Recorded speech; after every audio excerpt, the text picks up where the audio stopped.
आज हमारा तवांग का लोकल टूर है और हम तवांग मोनेस्ट्री पहुंच गए हैं। तवांग मोनेस्ट्री ये तवांग मोनेस्ट्री के अंदर ही ये म्यूजियम बना हुआ है और ये बहुत प्राचीन चीज़ें यहाँ रखी हुई हैं। ये बहुत बहुत पुरानी चीज़ें हैं बुद्धिज़्म से रिलेटेड।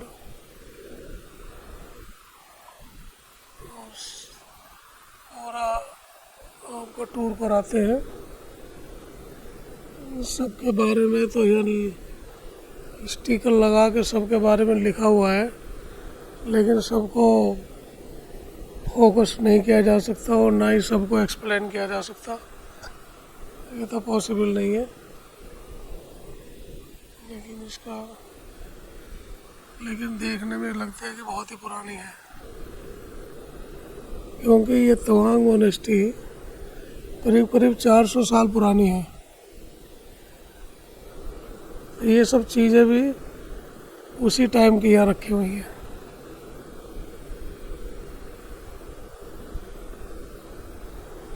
देखो सब इन्होंने अंदर शोकेस में रखी हैं और सबके बारे में डिटेल में लिखा हुआ है, लेकिन इतने सब कुछ पढ़ना बहुत मुश्किल है और टाइम भी नहीं होता इतना।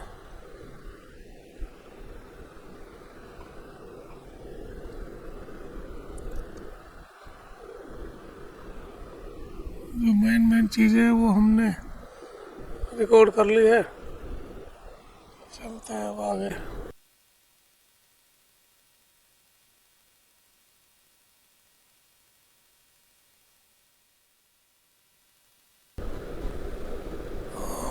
मेन मोनेस्ट्री के अंदर पहुंच गए हैं।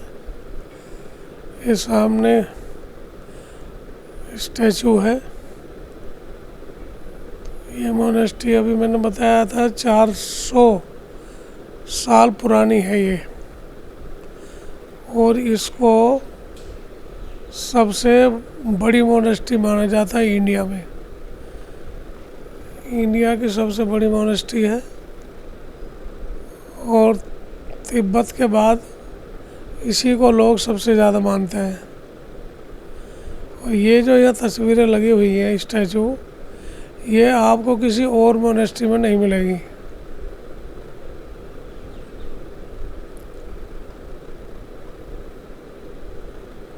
देखिए बहुत खूबसूरत स्टैचू है ये।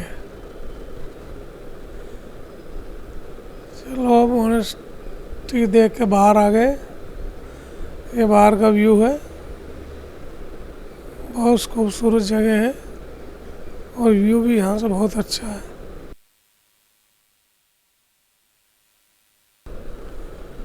ये बुद्धा स्टैचू के नाम से जानते हैं तवांग में इसको, और ये तथाकथित गौतम बुद्धा की 80 फीट ऊंची स्टैचू है और इसके नीचे मोनेस्ट्री भी है। ये तवांग का सबसे प्रोमिनेंट टूरिस्ट अट्रैक्शन है। अब अंदर मोनेस्ट्री के अंदर चलते हैं जो स्टैचू के नीचे है। अंदर से दिखाते हैं। देखिए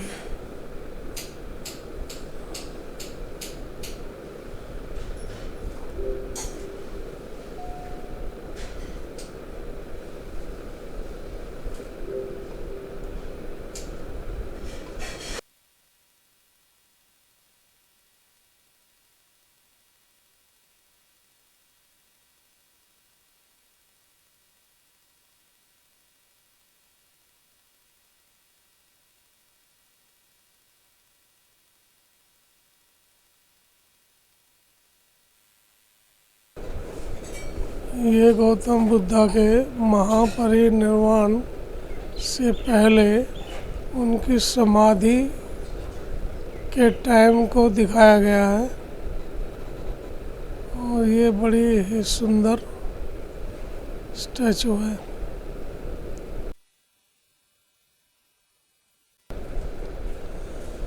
ये जो राउंड शेप में ये पोस्टर लगाए हुए हैं बड़े बड़े, ये गौतम बुद्ध के पूरे जीवन चक्र को दिखाया गया है और इसको 1 से लेके और 33 स्टेजों में इसको दिखाया गया और 33 फोटो के रूप में पूरे जीवन चक्र को दिखाया गया है और उनकी पूरी लाइफ में शुरू से लेकर आखिर तक क्या क्या हुआ। ये 17, ये 18, 19, ये 19 है, 20, 21, 22, 23, 24, 25, 26, 27, 28, 29, 30, 32 और ये 32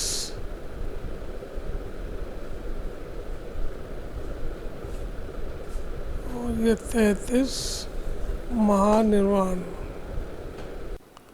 ये भी एक सेल्फी पॉइंट है, यहाँ 104 फीट का नेशनल फ्लैग को होस्ट किया हुआ है।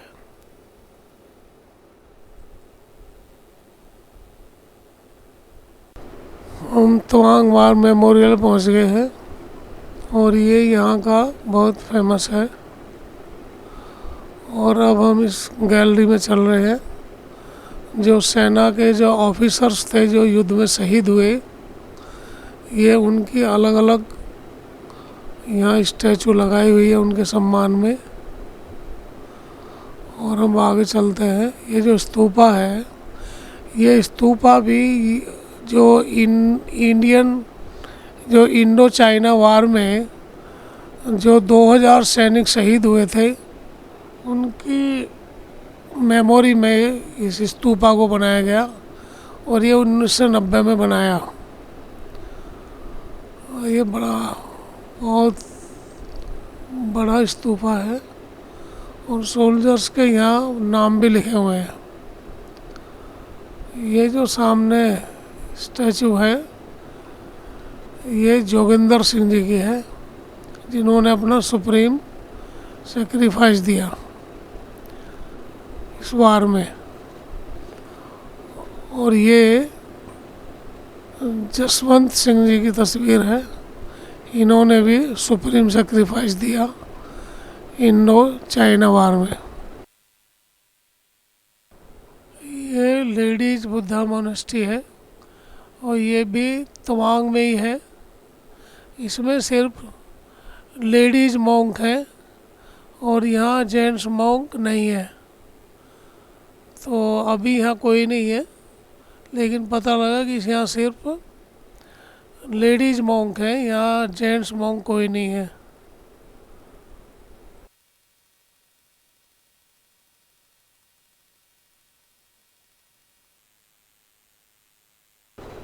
हम आज का टूर जो लोकल तवांग का ख़त्म हुआ और अब लास्ट डेस्टिनेशन है लाइट एंड साउंड शो, वहाँ के लिए निकलते हैं।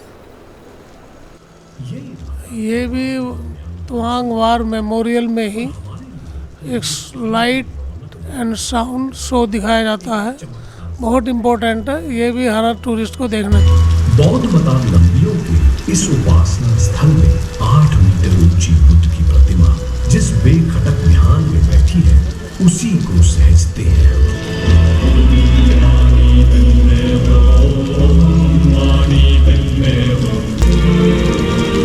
आइए आपको बताते हैं और भी वो वजह जिन्होंने हमें इस इलाके का शहदाई बना दिया है। ऐसी ही एक वजह है शुंगितसर झील, जिसे माधुरी झील के नाम से भी जाना जाता है।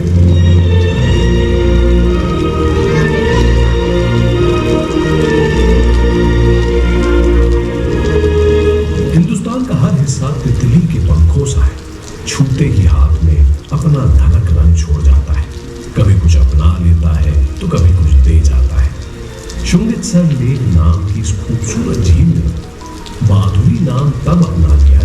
मशहूर अदाकारा माधुरी दीक्षित फिल्म कोयला की शूटिंग का हिस्सा बन इस दिलजोई फजा में आई।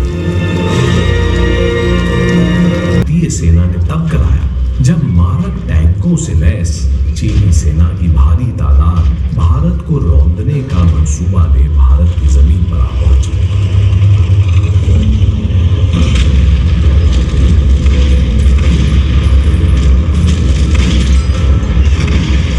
1962 के इस तांडवकारी युद्ध में भारत ने बेशक जान माल के नुकसान के लिहाज से मात खाई, पर उस युद्ध में मनोबल के मामले में, पराक्रम के प्रदर्शन के मामले में भारतीय सेनाओं ने चीन को अपना जौहर खूब दिखाया।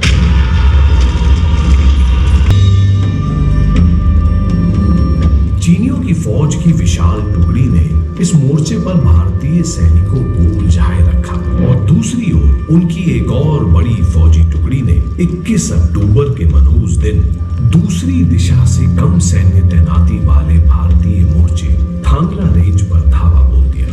इस मोर्चे पर मौजूद मुट्ठी भर सैनिकों ने अदम्य साहस दिखाते हुए चीनी फौजियों की विशालकाय टुकड़ी को लोहे के चने चपवा दी। बड़ी मुशक्कत और जान माल के काफी नुकसान के बाद ही चीनी फौज इस मोर्चे पर कब्जा कर पाई।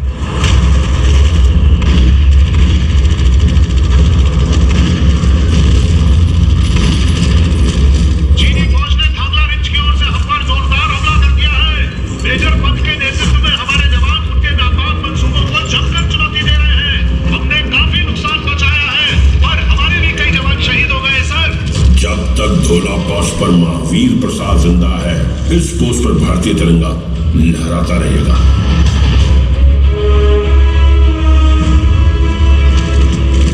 चीन भारत पर ताबड़तोड़ चौतरफा आक्रमण कर रहा था। इसने 23 अक्टूबर को आसाम राइफल्स के पोस्ट बुमला पर भी जोरदार हमला बोल दिया। इस पोस्ट की कमान सूबेदार जोगिंदर सिंह के हाथों में थी। जोगिंदर सिंह, क्या खबर है? चीनी फौजियों ने हम पर तीनों तरफ से हमला कर दिया है। वो 300 की तादाद में है और हम 30, और फिर भी हमने हार नहीं मानी सर। हमने उनके कई सैनिक मार गिराए। शाबाश जाबाजों, तुम किसी तरह थोड़ी देर और मोर्चा संभाले रखो, हम रिइंफोर्समेंट भेज रहे हैं।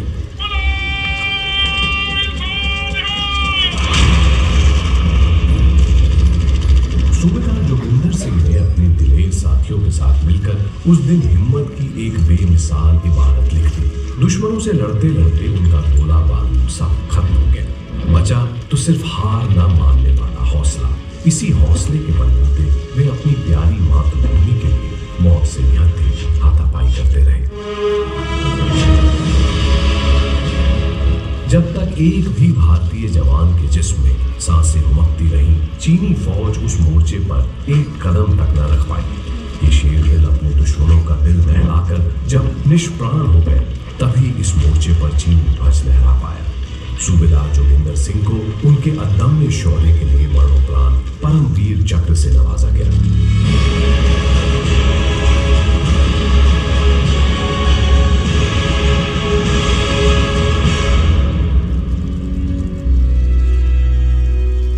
हिंदुस्तान के इस वीर सुपूत के अत्यंत ही शूरता भरे कारनामे की स्मृति में बुमला में एक स्मारक भी बनाया गया। आज भी उस स्मारक में मौजूद सूबेदार जोगिंदर सिंह की आदमकद मूर्ति गर्व की प्रतीति कराती है।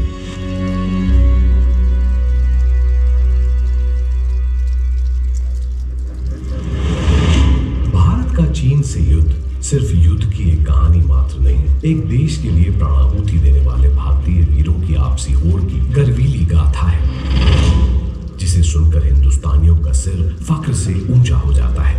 देशभक्ति और शहादत की अनूठी अनगिन मिसालों में से ऐसी ही एक मिसाल है चौथी गढ़वाल राइफल का वीर सिपाही जसवंत सिंह, जिसने युद्ध की उस भयावह रात 11,000 फीट की ऊंचाई पर अकेला महज एक लाइट गन के बूते चीनी फौज के कारवां को रोके रखा। ज्यादा सक्षम मीडियम मशीन गन से लैस चीनी फौज सैकड़ों की तादाद में इस वीर सिपाही पर ताबड़तोड़ वार करती रही, पर जब्बर हार वाला ये बांका उन्हें ईंट का जवाब पत्थर से देता रहा। इस बहादुर की बहादुरी और मातृभूमि के लिए अपार प्रेम देख स्थानीय बाशिंदे सेना और नूरी की रगों का लहू भी तेजाब सा उबलने लगा। वे भी अपनी जान की परवाह न कर उस समर कुंड में कूद पड़े।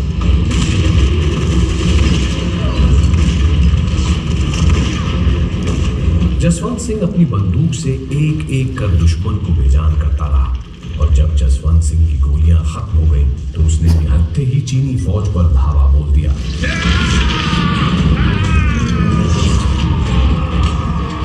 और दुश्मन की एक मशीन गन अपने कब्जे में लेकर उनके ही असले से उस उतंग पहाड़ पर उनकी कब्र खोद दी।